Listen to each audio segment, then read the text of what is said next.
My name is Andy Griggs. I want to welcome you all here today. Thanks for being here. I'm going to just do a very short introduction right now. Thank KPFK. Thank Risa Kaur for this wonderful repast that's here. Thank KPFK, Michael, Fernando, for making it possible for us to do this performance today. First off, I want to introduce someone who's a friend of the cast, a friend of all of us here. Big Ern, Sheppard. We are dedicating this performance, as you see, we are dedicating this performance to the memory of Hugo Yogi Pinnell. Big Ern, Sheppard knew him well, and he's going to talk a little about him here at the beginning of the show, before we begin the show, and then he'll join us afterwards to share some other memories of him. So let's welcome Big Ern.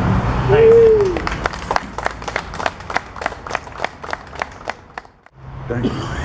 I was struck by a word you said a moment ago. You used the word repast. It's like revisiting something from the past. And I guess that's what we're doing, you know. And I have some letters from the past. We have some memorabilia. We have some documentation. That's a picture of Yogi right there with his wife, Shirley. That was the first time that they embraced, the first and last time that they embraced. I just wanted to share a few excerpts with the people. I feel compelled to share some things with the people that a lot of people don't know, which I think is worth revisiting so we can bring forward into the future some of the greatness and some of the beauty that was in our people under the most adverse conditions, that they could touch parts inside of us that could be foundational. And so that embarked me on a path. That Yogi told me some words. He said, man, you think you a gangster? He said, how many continents have you stolen? How many tribes have you kidnapped? You know, how many countries that you done overtook and ran up in there? And I'm looking, he said, man, look, all we did, you know, you walking down the street all frustrated and angry and all like that, you run in there, you steal $40, and they want to put you in there for the rest of your life and call you a monster and they want to kill you. And these are the biggest monsters on the planet. Yogi began to show me that my action was reactionary. I was reacting to things that happened before I was even born. So he started me on this path, this positive path, and it gave my life a new meaning, and I'll be forever grateful. And these things would be lost. I have some documentation, so I just want to share these few words before the program proceeds. Thank you, Andy. This is from Yogi. He said, I must continue to work, push, grow, break through new ground on our freedom road so that the evolution of the new man remains in enhancing form. He was telling us about, this is what the revolution was about, to create a new people, and part of that was to create a new man. And so he showed us, man, that we have to push to a new man. That's a man, that my manhood is not against womanhood. You know, that it don't make me a strong man to push a woman down, that that's a curse. And he taught me that. I'm so grateful for that, because it really helped me. And I wanted to share, if I share nothing else, I just want to share these words with you, with all my heart. Thank you.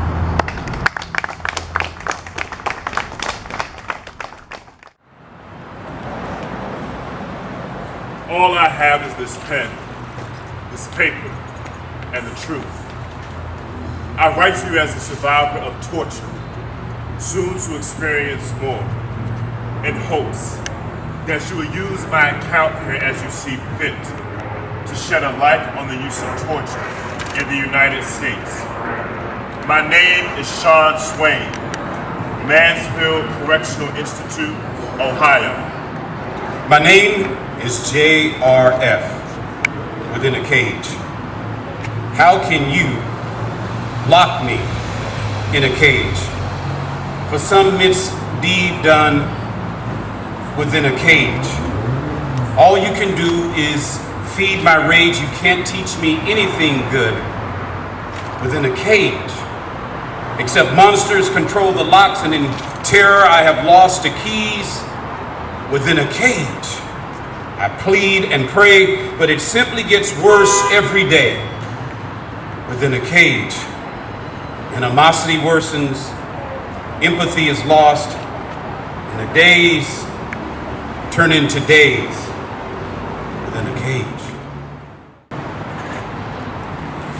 In Oregon, long-term isolation units are called intensive management units. In California and New York, they are security housing units or SHUs. California and other states also use another euphemism, administrative segregation. Despite the variety of names, the general practice of incarceration in these units and facilities are solitary confinement. Let's see if the SHU fits. Statement from Pelican Bay SHU Short Corridor Collective. Torture is unequivocally unacceptable under all circumstances. But what has been unfolding in the SHU is the systematic use of torture by the state for years and decades. Torture of both minds and bodies. Of many thousands of prisoners. To break them. To either have them die in long-term solitary confinement or be driven insane through the psychological torture of years and decades of isolation. We call for an end to all violence and hostilities between different groups of prisoners throughout the state of California, including those in the SHU, ADSEG, general population, and county jails, beginning October 12, 2012. We simply cannot allow CDCR, CCPOA, Prison Guards Union, IGI, IGU, OCS, and SSU to continue to get away with their constant form of warehousing of tens of thousands of prisoners, including 14,000 plus prisoners held in solitary confinement torture chambers for decades. We can no longer allow CDCR to use us against each other for their benefit, because the reality is that collectively we are an empowered, mighty force that can positively change this entire corrupt system into a system that actually benefits prisoners and thereby the public as a whole. the people have the power to change things now. Know this, our spirit and resolve remain strong, and we know we can count on you all. Together we can make it happen. Not only for ourselves, but more importantly, for the generations to come. With the utmost solidarity, love, and respect, onward and struggle. Pelican Bay State Prison Short Corridor Collective. Arturo Castellanos, Short Corridor Collective. Antonio Gillian, Short Corridor Collective.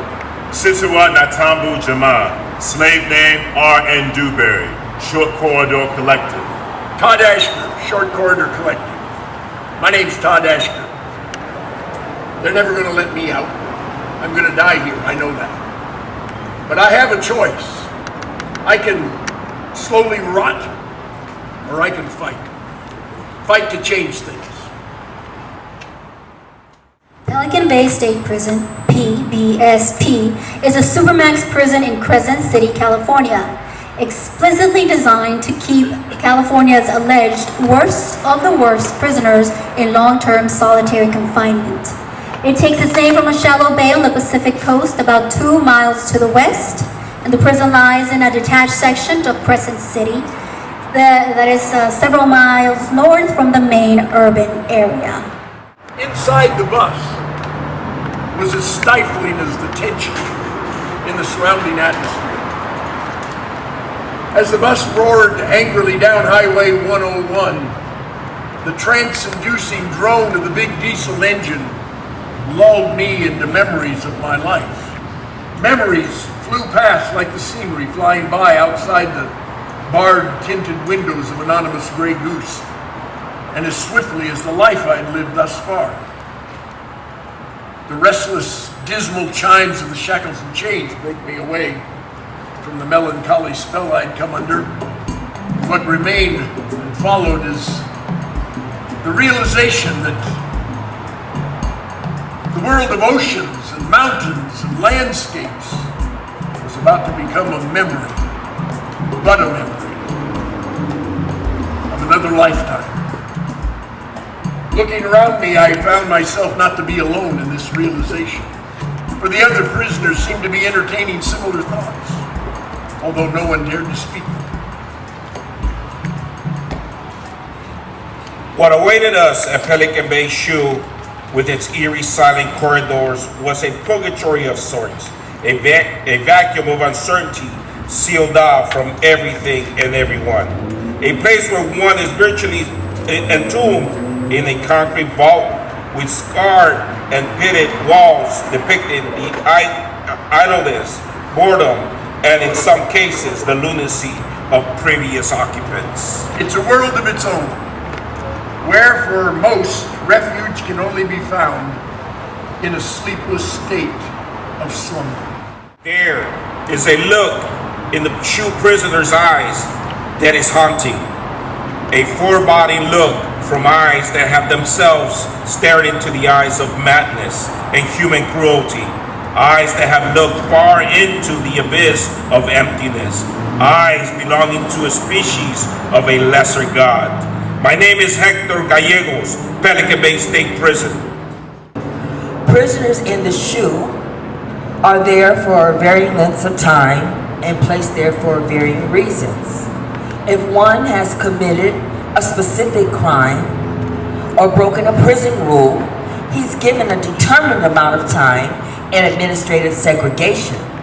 But for those who have been accused of gang affiliation, also known as validation, their sentence is open-ended and indeterminate.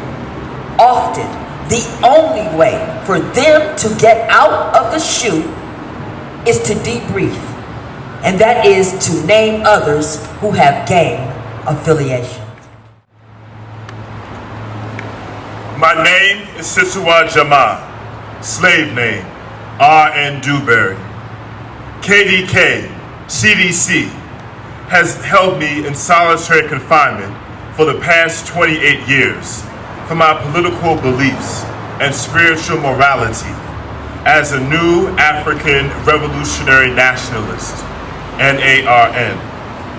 If I undergo their debriefing, to which I have refused to do for the past 28 years, and shall not change my mind, I ask myself, what weight does customs hold under the law?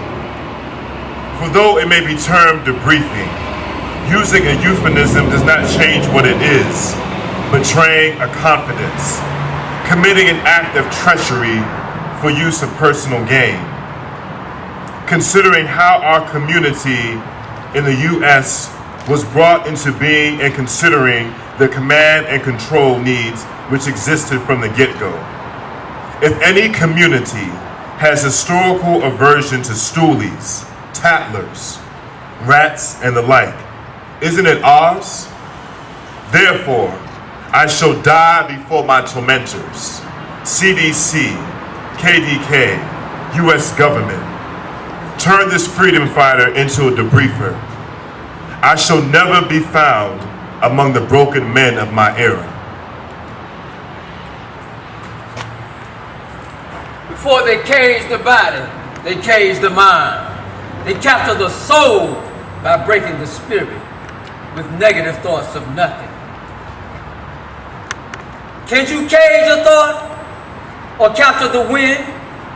It's not the prison guards with guns, with inmates and convicts who refuse to become one. No positive light. The prisoner's cage, the locks of the mind, negativity and self-hate, a refusal to be a positive light, jealous of the next person because it wants to live right. Like a person without sight, darkness into the middle of the night. The real prisons are scales of the mind, locks of negativity standing in place and marking time. Those who challenge every positive thought, ask them why. Is it to hold you back? Without a doubt. But it is the system that caged the body, but first they caged the mind. You hold the key to a positive mentality. Free yourself with positive thoughts. Don't be afraid to dream. Don't let your dreams become a nightmare. Negative thoughts are prisons of the mind, standing in place and marking time. Like a darkness of a soul, a ball of confusion, the truth must be told. Can't you see?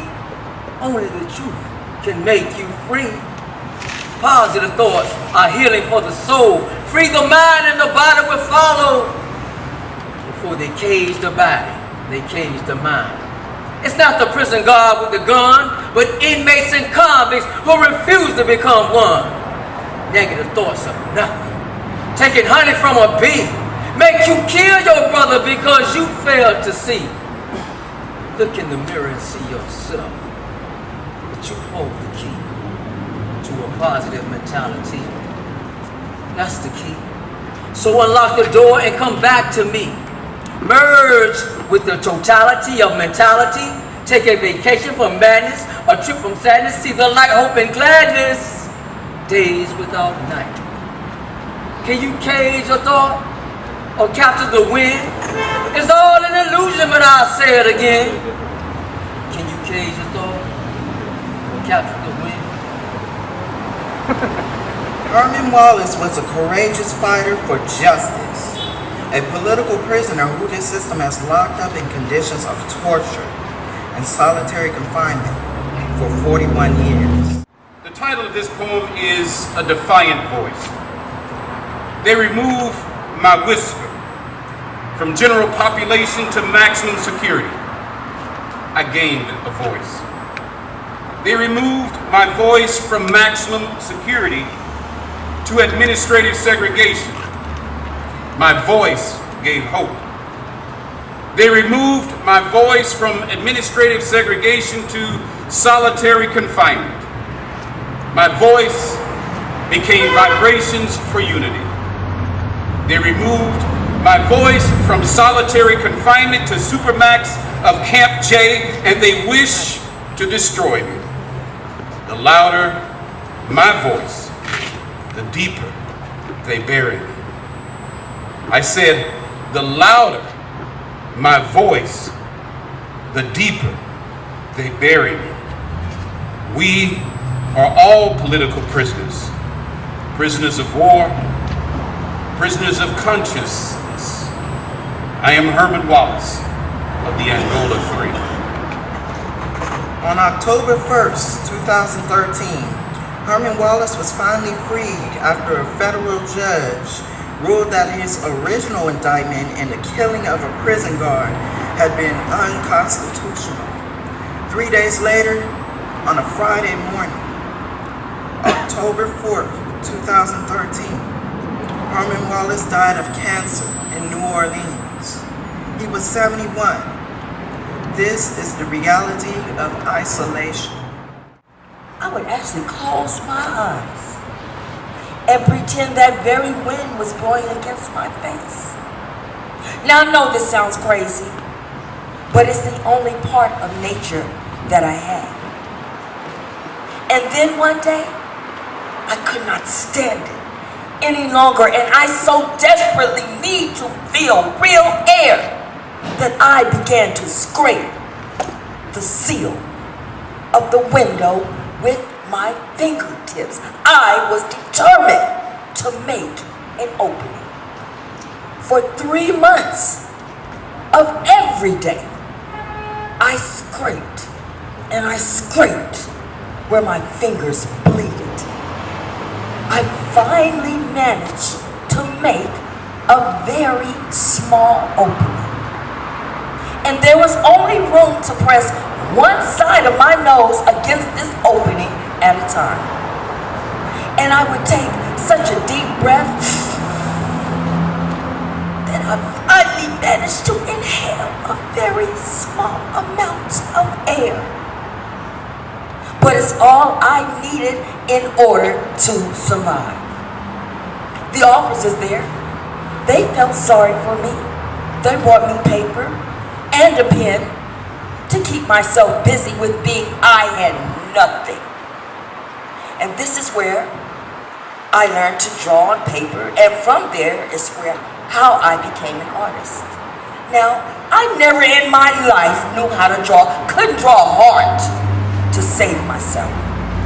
But after 3 years of living in a cage, being locked like an animal, instead of letting it get to me, I put all my paper, all my pain on this paper. And before I knew it, I had art. And this letter is from a 45-year-old mother of 3 housed in a segregation unit of a New Jersey state prison. Living life in solitary confinement has been the most horrendous experience I have had to endure in all my 43 years on this earth. I have been in prison for 15 years, 13 of them in solitary confinement. Solitary confinement is designed to dehumanize, cause a person to become dependent, and spiritually break an inmate to the core of his soul.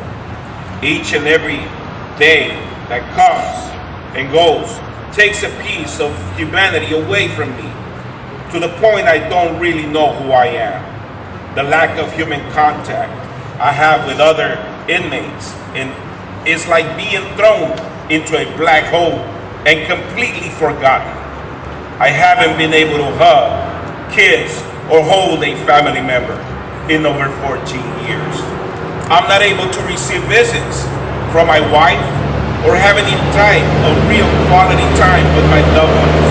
I'm stuck, alone, and have very few words I can speak with other human beings. I'm forced to eat every day, every meal, exercise, and play games by myself. I laugh at myself sometimes because it's the only voice I can hear. My own shadow has literally become my only friend. If and when I get the opportunity to speak with my wife, mom, or loved ones, I have to put on a mask with a smile, because I never want them to see the monster I'm becoming by the psychological damage created by solitary confinement. I live each day contemplating death, throwing in the towel and just calling it quits. A person can only take so much loneliness. My name is Toby Chavez, New Mexico Penitentiary. The shoe on the mind is like drowning or being caught in quicksand. When you first realize your plight, you struggle, you fight with all your might to save yourself. But at some point you realize that your ultimate demise is but a matter of time. And your fate is irreversible. So you let go. Hopelessness sets in. Believing that no one can hear you, no one can help you, and no one cares. You're so mentally worn out and emotionally exhausted that you cannot even help yourself. That sense of helplessness is the final distress that befalls the long-term shoe prisoner before the cruel and stupid sadistic part of it all begins the descent into madness. Shoe syndrome now is when you begin to live and adapt. When you begin to live and adapt to the distorted world of the shoe in order to survive, exist. One must distort his mind to make an abnormal existence normal. It's the vision of reality.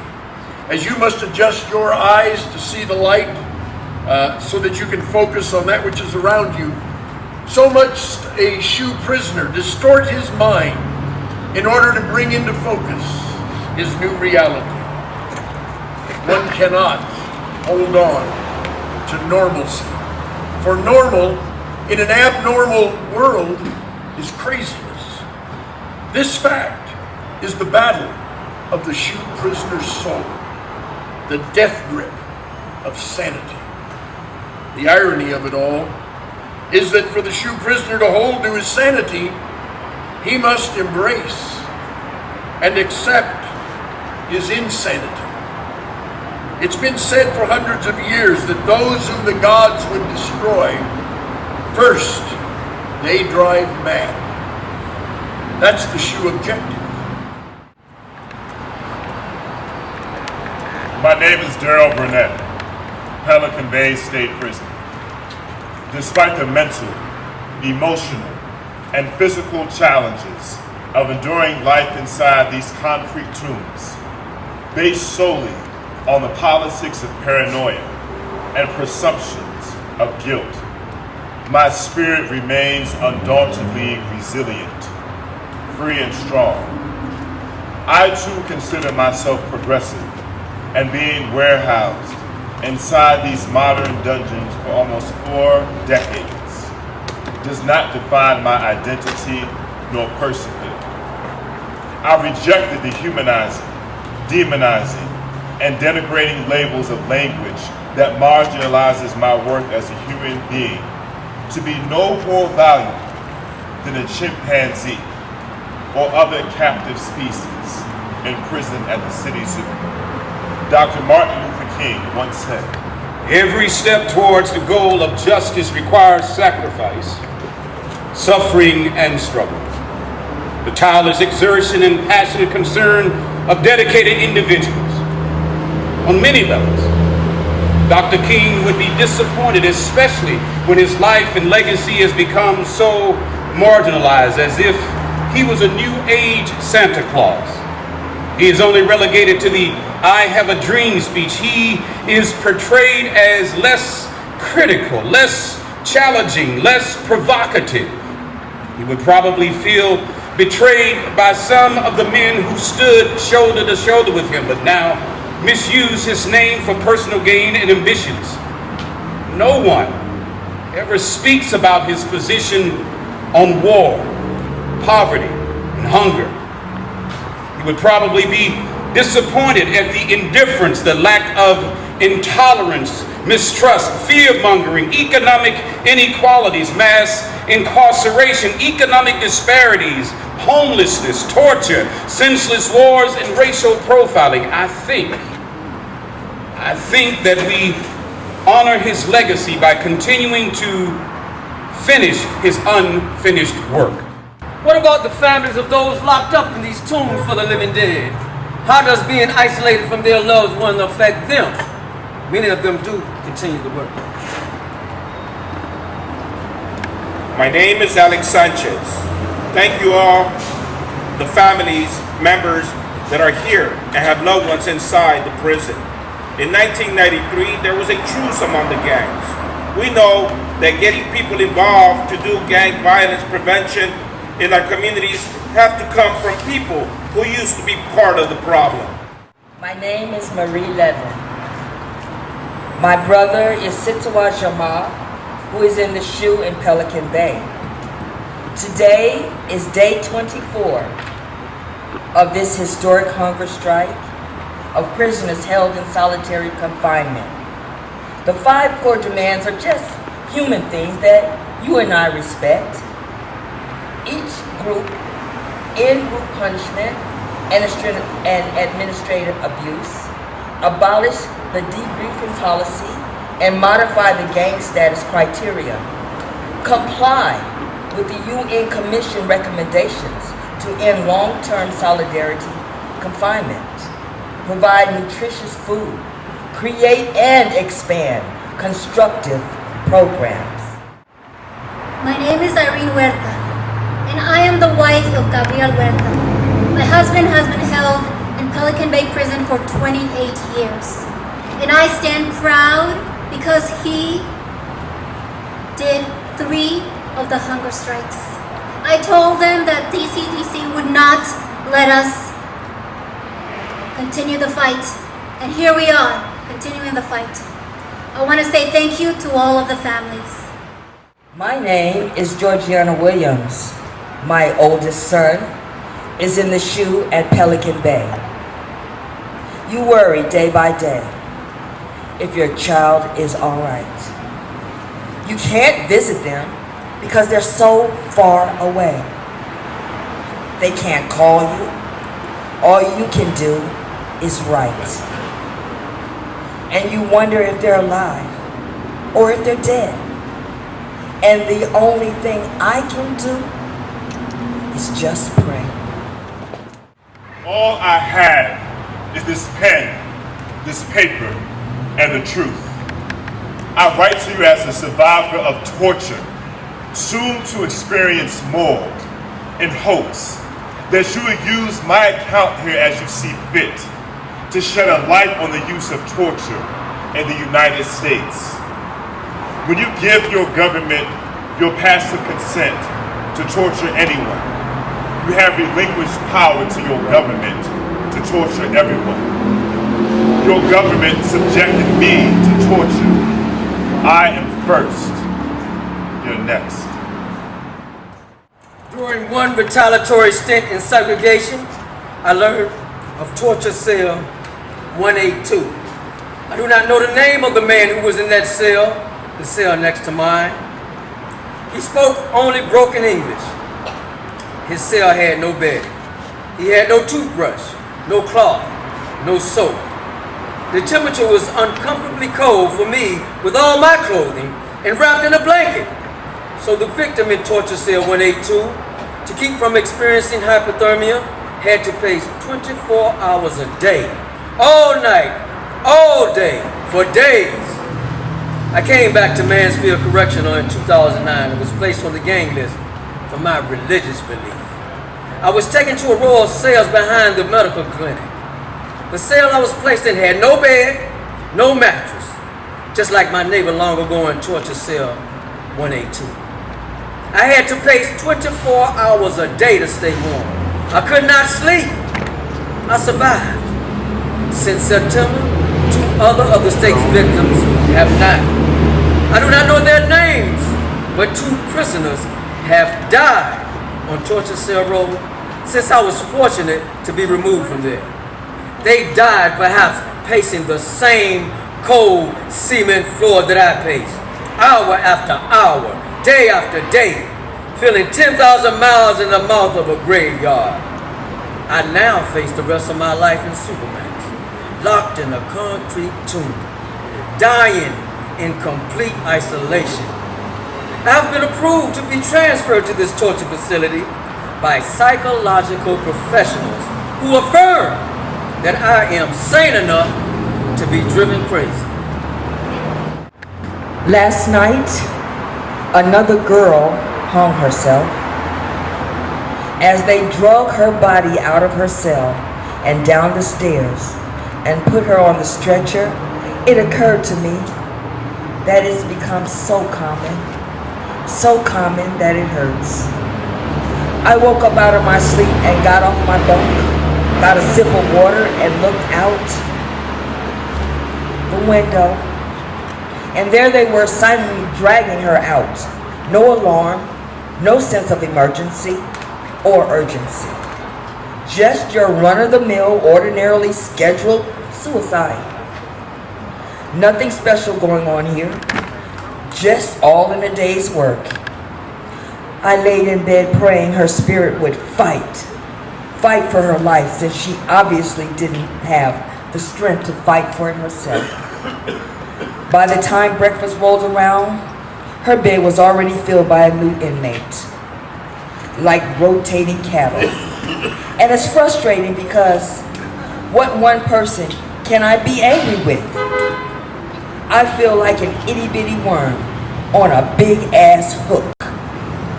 I may not like the women around me, I may not even speak to many. But I never, for one tiny second, never ever do I forget that we are all in this struggle together. Each of these women is a part of me. Each one worthy of better than this. 56-year-old Jerome Murdo, a mentally ill, homeless military, died in Riker Island Solitary Confinement Jail cell in February 15th of 2014. Murdo had been arrested and charged with trespassing after being discovered sleeping in an enclosed stairwell on the roof of a public housing project in East Harlem. According to city officials, Murdo was incarcerated alone in a 6-foot by 10 feet cinder block cell at Rikers Island Mental Observation Unit at about 10:30 on February 14, 2014, a week after his arrest. There, he was supposed to be monitored every 15 minutes as part of a suicide watch. But he was left unattended for about 4 hours. At about 2:30 a.m. the next morning, he was discovered slumped over on his bed, already dead. Officials estimate the temperature in his cell reached over 100 degrees. He basically baked to death. He was a military veteran who served this country. He died in solitary confinement. Juan Mendez, the UN Special Rapporteur on Torture and Cruel and Inhuman Degrading Treatment, presented a written report on solitary confinement to the UN General Assembly's Human Rights Committee, which singled out for criticism the routine use of supermax isolation in the United States. Mendez stated, "I am of the view that juveniles, given their physical and mental immaturity, should never be subjected to solitary confinement." My name is Davon Williams. I am a member of the Youth Justice Coalition. During my time of incarceration, when I was 18, I was placed into solitary confinement 2 weeks, 24 hours a day. I have epilepsy, and I had a seizure. The guards were called by my cellmates, but they thought I was playing, and I was placed into solitary confinement. From the moment I was put into the home, I felt isolated and depressed. The room was freezing and it was dirty. There wasn't a bed, only a hard concrete seat built into the wall. The room was very small. Immediately, I felt trapped. There was a tiny window in the door that I would peek out of just to see outside of the claustrophobic cell. One day, the guard caught me looking outside the window, and he put a paper over it, so I could no longer see anything. I hadn't had a shower for the first 4 days after coming into solitary confinement. I smelled myself and started to feel disgusting. I received a change of clothes only once during my 2 weeks in solitary confinement. I was ignored like I didn't even exist. After a few days in solitary confinement, I started to feel like I was going crazy. I started to make up stories and started talking to myself. My imagination was blasted. I look back now and I see how creative the mind can be, but also how dangerous. If a person didn't already have mental health problems before coming into solitary confinement, spending enough time in there, you would lose your sanity.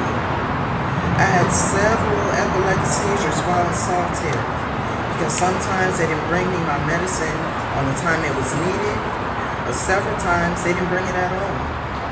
Stress is one of the main triggers of my seizures. I kept knocking on the door after passing out from having a seizure, but I was ignored. There were no books, no paper, or anything to address my complete boredom of being in the hole. Only 2 or 3 days would pass by and it felt like a week. I would never know whether it was day or night. Being locked down is traumatizing. As human beings, We were treated worse than caged animals. Everybody deserves to keep their sanity, but I felt like mine was slipping away. This was one of the worst experiences in my life. I would never wish this upon anybody. The cruel punishment of solitary confinement must be eliminated. It would be much better to spend time in effective programs that focus on helping people and to grow and change, rather than investing in the torture of isolation. Those people, such as myself, who have experienced solitary confinement, must be given the opportunity to present our observations and solutions. Those most impacted by solitary confinement and our families must be recognized as experts on this issue. Isolation must be erased. But we are fighting back so that no one can erase our memories. Representative for the Pelican Bay Shoe Corridor Collective, March 2014. Last summer, we went on a hunger strike. We were willing to starve ourselves to death rather than to continue to endure these dehumanizing conditions any longer. We ended the strike because several compassionate legislators promised to call the hearings that are taking place today. Yet today, the legislators will hear from psychologists, lawyers, other experts, corrections officials, but not from us, who have the most experience with the conditions we face. Because California CDCR prison officials refuse to let us testify, even remotely via video or audio. It is a sham. This new reform effort still maintains the basic conditions at Pelican Bay, and will continue to keep prisoners in isolation for vague gang affiliation based on artwork, literature, communications, or informant's testimony that does not meet California's judicial standards for reliability in criminal trials. We have written petitions and letters to the governor, filed a class action federal lawsuit, and gone on hunger strike seeking real reform, not the bogus reform California officials now propose. It's time for California to fight to do right things. It's time for the legislators to enact meaningful reform. What are some of the alternatives to solitary confinement, and what can we do right now?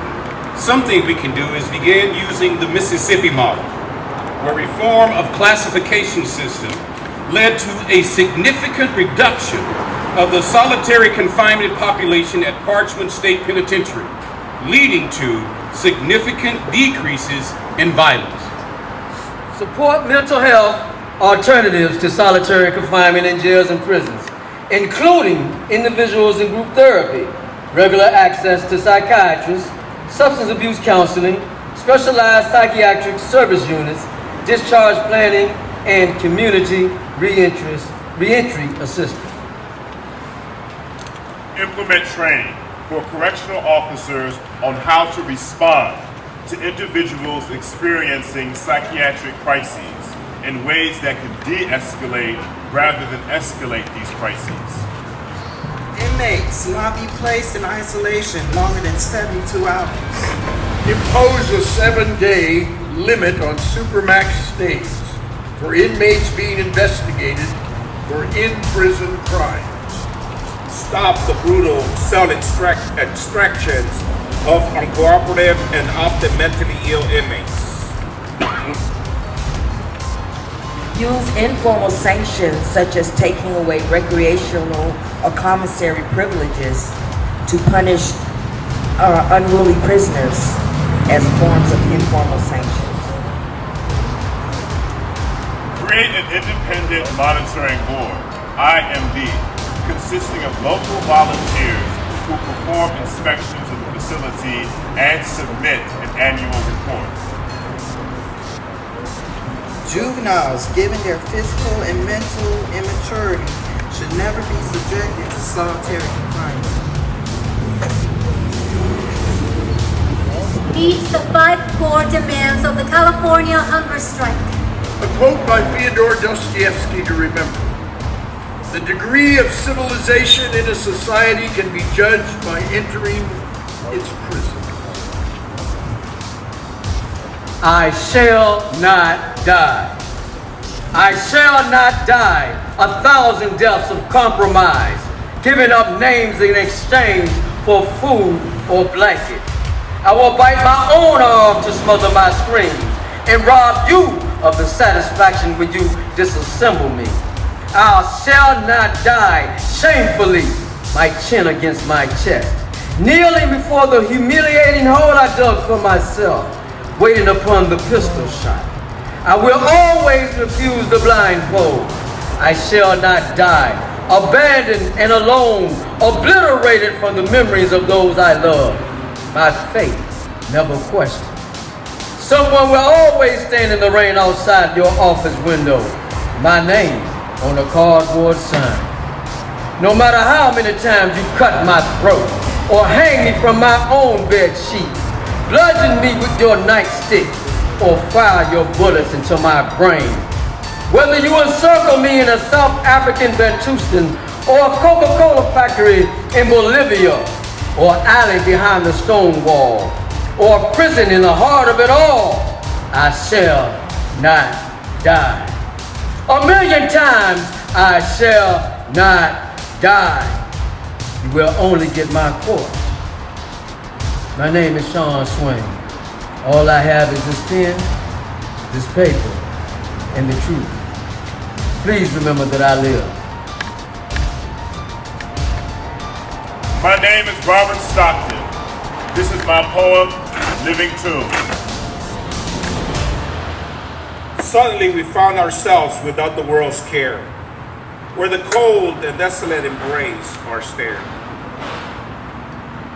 Through endless mazes we walk and change, and with each passing day it seems less and less strange. With the will not broken, only tested with time, we send words to our loved ones. We're doing just fine. There's nothing to compare to it but small personal lies. We do anything to keep away needless tears in their eyes. New rehabilitation as a castaway, where the young are old, means we're tossed into a place with no hope to hold. To escape, we walk circles under a steel screen, trying to find a way to kiss the sun's beam. We stand alone, arguing what to do. No one really knows the pressures we stood. Rooms come and go, changing direction like the winds. When you think you found comfort, a new struggle begins. Some stand agitated at the back of their cells.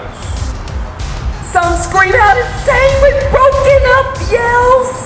You might have a glimpse of what we all see. Or a mental picture of a soul who's not free. But no one can really see behind the gray walls of gloom. Or walk where we walk. Embraced by a living tomb.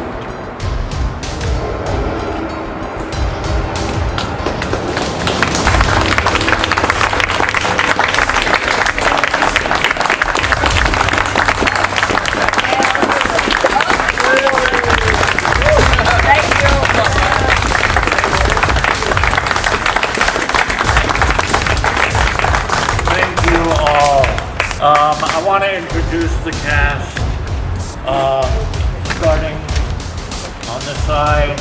We've got Casey Cadena, J.Rod Williams, Alex Sanchez, Adrian Ziegler, Tommy Williams, Anthony Taylor,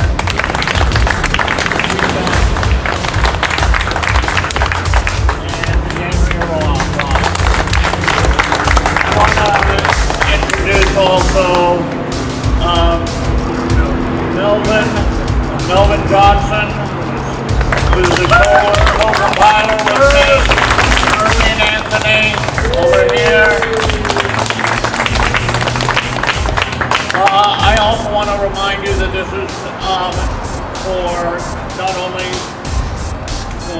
KPFK and for us, I want to remind you that there is a show that's done here on Saturday mornings, and we have the host of that show here, and that is Jerry Silva. Jerry, could you?